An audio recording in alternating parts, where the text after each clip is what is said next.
So we're here with Mr. Reed Hayes from Reed and Caroline to talk about a very special instrument. It's the Vako Orchestron. Tell me about the Orchestron. The Orchestron it's called the Vako Orchestron because it was sold by David Vancouvering. Vako.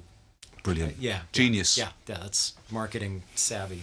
But anyway, his claim to fame was he was the sales rep at Moog who got everyone to buy mini Moogs by going around to nightclubs and setting up mini Moogs during band sound checks and, plopping them on their Hammond organs and saying, hey, give this a shot. But anyway, so in the mid-'70s, he decided to cook up this portable alternative to a Mellotron, which is giant and uses tapes.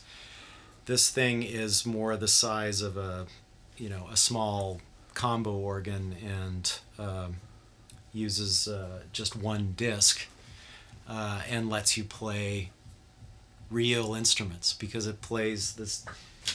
Each one of these discs that it uses has concentric grooves with optical waveforms of real recorded instruments.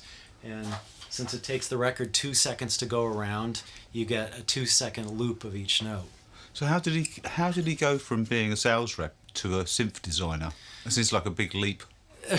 Well, I think he got a bright idea because this technology had been around in the form of, it was sort of a, not so much Mattel had licensed it, and it was a home organ type device called the Optagon, which also used discs, but they would have, a few little buttons that would play rhythms, and then, a much smaller keyboard where you could play melodies on top of that. Mellotron also started out that way, apparently, as sort of a, do your own auto accompaniment type thing. Okay. So anyway, he said, well, wait a minute, what if we just blow out the whole keyboard with a choir on it or a violin section or something? And then, rock bands could have the sound of a symphony at their fingertips. But so really was he thinking in terms of, or do you think he was thinking in terms of like, okay, this is a really cheap alternative to a Mellotron? I think so.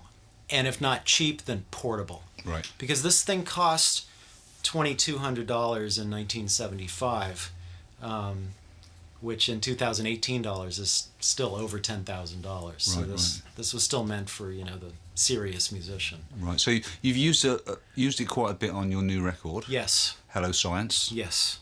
How did you incorporate it? Well, we used it on the title track. You probably recognize this. Oh, wait a minute. No. No. That was the title track of Trans-Europe Express. Never mind. No, it's all over the record. We use the cello sound on it, on one of the few songs that doesn't use real cellos. Right. And there's choir on the Internet of Things, and then mostly, where you think you're hearing Caroline singing Oohs and Ahs, we actually made a disc of Caroline. How did you do that? Well, it turns out a gentleman named P. Hicks in San Diego still has access to all of the old machinery that would, take sound and turn it into a circular optical film and then press discs and, cut them out of plastic or acetate or whatever this is. Right. And so, as we were saying earlier, in lieu of just having Caroline sing 2 or 3 tracks of Oohs and Ahs, I got her to sing Oohs and Ahs 37 times, one for each key on the keyboard. Okay. And then that was in turn expertly edited by Mr. Hicks into little 2-second loops. Right. And put on this disc. The Reed and Caroline disc. The Reed and Caroline disc. One of a kind, right? One of a kind. Limited edition pressing. And lo and behold...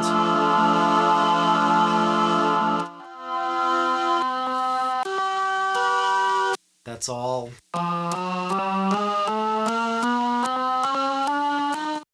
So I noticed when you were playing it then that it Yeah. seemed to have an attack or a slow attack on it, or was that just you playing? Well, There is no attack on it. there is no attack. This thing's either on or off. Okay. So if you want a slow attack and you want a fast release, you have to use a volume pedal.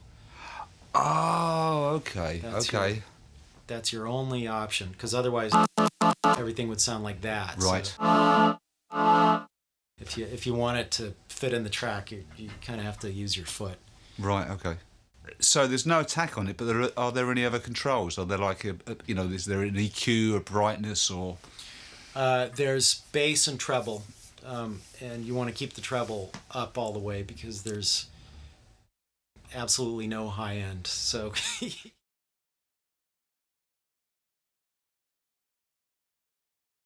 This thing actually was originally invented or produced or designed for recording dialogue. well, the technology was Okay.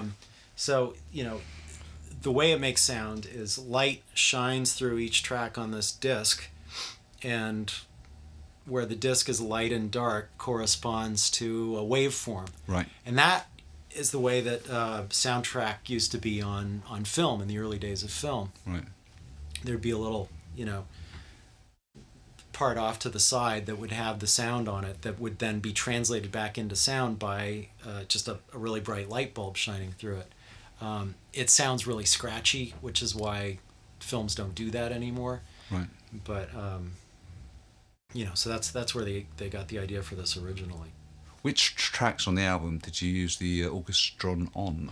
Well, the Caroline Orchestron part can be heard doing the Oz on computer and Metatron and continuous interfold, and then there's a cello on another solar system that's actually the Orchestron, and the choir on the Internet of Things. Right. So Love that impression. thank you very much.